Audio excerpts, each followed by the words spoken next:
Welcome to the Chronological One-Year Bible, January 9th. The reading today is Genesis chapter 25, verse 27, through chapter 28, verse 5. As the boys grew up, Esau became a skillful hunter. He was an outdoorsman, but Jacob had a quiet temperament, preferring to stay at home. Isaac loved Esau because he enjoyed eating the wild game Esau brought home, but Rebekah loved Jacob. One day when Jacob was cooking some stew, Esau arrived home from the wilderness exhausted and hungry. Esau said to Jacob, "I'm starved. Give me some of that red stew." This is how Esau got his other name, Edom, which means red. "All right," Jacob replied, "but trade me your rights as the firstborn son." "Look, I'm dying of starvation," said Esau. "What good is my birthright to me now?" But Jacob said, "First you must swear that your birthright is mine." So Esau swore an oath, thereby selling all his rights as the firstborn to his brother Jacob. Then Jacob gave Esau some bread and lentil stew. Esau ate the meal, then got up and left. He showed contempt for his rights as the firstborn. A severe famine now struck the land, as had happened before in Abraham's time. So Isaac moved to Gerar, where Abimelech, king of the Philistines, lived. The Lord appeared to Isaac and said, "Do not go down to Egypt, but do as I tell you. Live here as a foreigner in this land, and I will be with you and bless you. I hereby confirm that I will give all these lands to you and your descendants, just as I solemnly promised Abraham your father. I will cause your descendants to become as numerous as the stars of the sky, and I will give them all these lands. And through your descendants all the nations of the earth will be blessed. I will do this because Abraham listened to me and obeyed all my requirements, commands, decrees, and instructions." So Isaac stayed in Gerar. When the men who lived there asked Isaac about his wife Rebekah, he said, "She is my sister." He was afraid to say, "She is my wife." He thought, "They will kill me to get her, because she is so beautiful." But sometime later, Abimelech, king of the Philistines, looked out his window and saw Isaac caressing Rebekah. Immediately, Abimelech called for Isaac and exclaimed, "She is obviously your wife. Why did you say she is my sister?" "Because I was afraid someone would kill me to get her. For me," Isaac replied. "How could you do this to us?" Abimelech exclaimed. "One of my people might easily have taken your wife and slept with her, and you would have made us guilty of great sin." Then Abimelech issued a public proclamation, "Anyone who touches this man or his wife will be put to death." When Isaac planted his crops that year, he harvested 100 times more grain than he had planted, for the Lord blessed him. He became a very rich man, and his wealth continued to grow. He acquired so many flocks of sheep and goats, herds of cattle, and servants that the Philistines became jealous of him. So the Philistines filled up all Isaac's wells with dirt. These were the wells that had been dug by the servants of his father Abraham. Finally, Abimelech ordered Isaac to leave the country. "Go somewhere else," he said, "for you have become too powerful for us." So Isaac moved away to the Gerar Valley, where he set up their tents and settled down. He reopened the wells his father had dug, which the Philistines had filled in after Abraham's death. Isaac also restored the names Abraham had given them. Isaac's servants also dug in the Gerar Valley and discovered a well of fresh water. But then the shepherds from Gerar came and claimed the spring. "This is our water," they said, and they argued over it with Isaac's herdsmen. So Isaac named the well Isaac, which means argument. Isaac's men then dug another well, but again there was a dispute over it. So Isaac named it Sitnah, which means hostility. Abandoning that one, Isaac moved on and dug another well. This time there was no dispute over it, so Isaac named the place Rehoboth, which means open space, for he said, "At last the Lord has created enough space for us to prosper in this land." From there Isaac moved to Beersheba, where the Lord appeared to him on the night of his arrival. "I am the God of your father Abraham," he said. "Do not be afraid, for I am with you and will bless you. I will multiply your descendants, and they will become a great nation. I will do this because of my promise to Abraham, my servant." Then Isaac built an altar there and worshiped the Lord. He set up his camp at that place, and his servants dug another well. One day King Abimelech came from Gerar with his advisor Ahuzath, and also Phicol, his army commander. "Why have you come here?" Isaac asked. "You obviously hate me since you kicked me off your land." They replied, "We can plainly see that the Lord is with you, so we want to enter into a sworn treaty with you. Let's make a covenant. Swear that you will not harm us, just as we have never troubled you. We have always treated you well, and we sent you away from us in peace. And now, look how the Lord has blessed you." So Isaac prepared a covenant feast to celebrate the treaty, and they ate and drank together.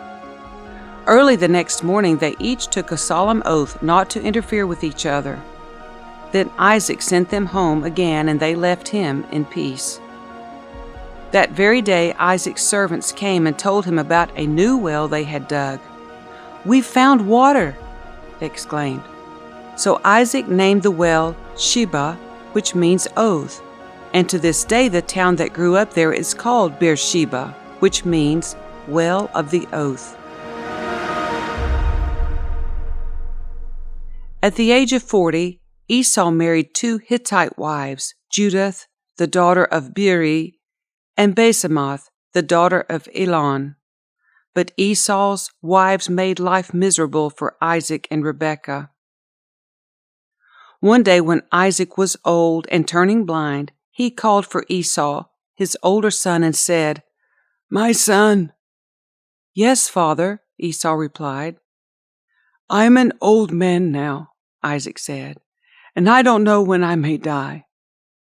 Take your bow and a quiver full of arrows, and go out into the open country to hunt some wild game for me.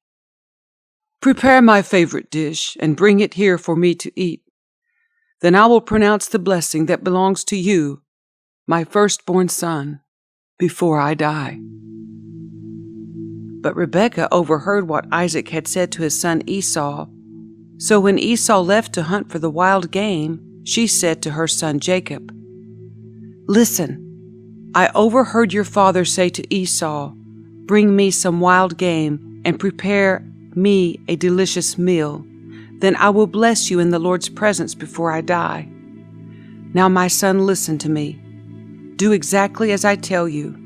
Go out to the flocks and bring me 2 fine young goats. I'll use them to prepare your father's favorite dish. Then take the food to your father so he can eat it and bless you before he dies."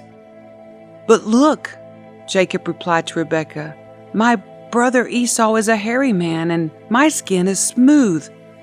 What if my father touches me? He'll see that I'm trying to trick him, and then he'll curse me instead of blessing me." But his mother replied, "Then let the curse fall on me, my son. Just do what I tell you. Go out and get the goats for me." So Jacob went out and got the young goats for his mother. Rebekah took them and prepared a delicious meal, just the way Isaac liked it. Then she took Esau's favorite clothes, which were there in the house, and gave them to her younger son Jacob. She covered his arms and the smooth part of his neck with the skin of the young goats. Then she gave Jacob the delicious meal, including freshly baked bread. So Jacob took the food to his father. "My father?" he said. "Yes, my son," Isaac answered. "Who are you, Esau or Jacob?" Jacob replied, "It's Esau, your firstborn son. I've done as you told me. Here is the wild game. Now sit up and eat it so you can give me your blessing." Isaac asked, "How did you find it so quickly, my son?" "The Lord your God put it in my path," Jacob replied. Then Isaac said to Jacob, "Come closer so I can touch you and make sure that you really are Esau." So Jacob went closer to his father, and Isaac touched him. "The voice is Jacob's, but the hands are Esau's," Isaac said. But he did not recognize Jacob because Jacob's hands felt hairy just like Esau's. So Isaac prepared to bless Jacob. "But are you really my son Esau?" he asked. "Yes, I am," Jacob replied. Then Isaac said, "Now, my son, bring me the wild game. Let me eat it, and then I will give you my blessing." So Jacob took the food to his father, and Isaac ate it. He also drank the wine that Jacob served him. Then Isaac said to Jacob, "Please come a little closer and kiss me, my son." So Jacob went over and kissed him, and when Isaac caught the smell of his clothes, he was finally convinced, and he blessed his son. He said, "Ah, the smell of my son is like the smell of the outdoors, which the Lord has blessed. From the dew of heaven and the richness of the earth, may God always give you abundant harvests of grain and bountiful new wine. May many nations become your servants, and may they bow down to you. May you be the master over your brothers, and may your mother's sons bow down to you. All who curse you will be cursed, and all who bless you will be blessed."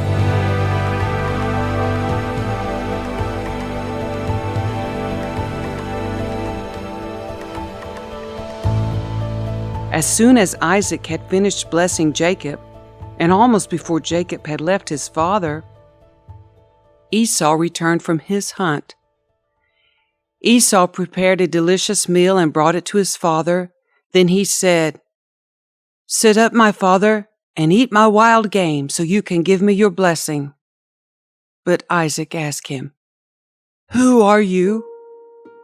Esau replied, "It's your son, your firstborn son Esau."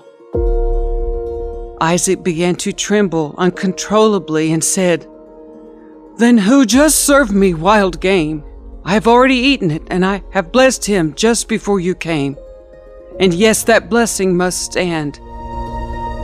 When Esau heard his father's words, he let out a loud and bitter cry. "Oh, my father, what about me? Bless me too," he begged. But Isaac said, "Your brother was here, and he tricked me. He has taken away your blessing." Esau exclaimed, "No wonder his name is Jacob, for now he has cheated me twice. First he took my rights as the firstborn, and now he has stolen my blessing. Oh, haven't you saved even one blessing for me?" Isaac said to Esau, "I have made Jacob your master, and have declared that all his brothers will be his servants. I have guaranteed him an abundance of grain and wine. What is left for me to give you, my son?" Esau pleaded, "But do you have only one blessing? Oh, my father, bless me too." Then Esau broke down and wept. Finally, his father Isaac said to him, "You will live away from the richness of the earth, and away from the dew of the heavens above. You will live by your sword, and you will serve your brother. But when you decide to break free, you will shake his yoke from your neck."